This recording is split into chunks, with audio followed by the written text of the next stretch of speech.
Maagang nagalit ang mga motorista matapos maipit sa mabagal na daloy ng trapiko sa may monumento sa Caloocan. Di raw kasi nila alam na may seremonya pala roon para gunitain ang Bonifacio Day ngayong araw.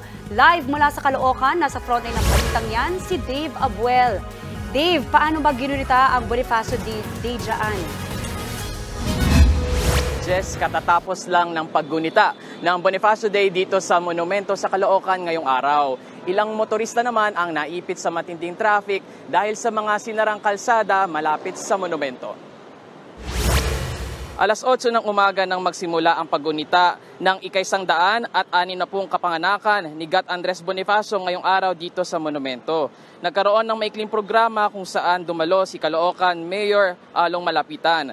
Nag-alay din ng bulaklak sa monumento sa pangunguna ng panauhing pandangal na si Executive Secretary Lucas Bersamin.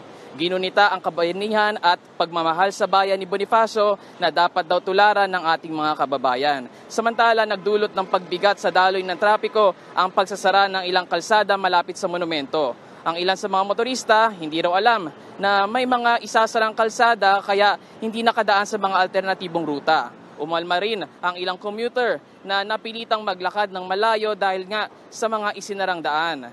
Sa post ng Caloocan Public Information Office, 6 na bahagi ng kalsada ang isinara simula pa alas 11 kagabi para sa pagdiriwang sa monumento. Bubuksan din muli ang mga yan mamayang alas 11 ng umaga.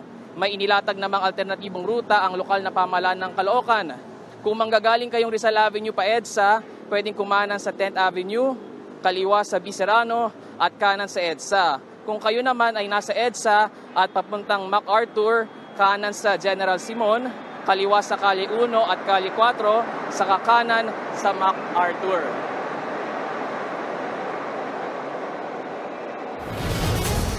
Jess, mag-aalas 9 ng umaga nang matapos ang maikling programa sa monumento. Sa ngayon, maluwag na ang daloy ng trapiko dito sa EDSA papuntang monumento. Abiso sa mga kapatid natin kung dadaan sa parting ito ng Caloocan, alamin na ang mga alternatibong ruta bago pa umalis para hindi maipit sa traffic.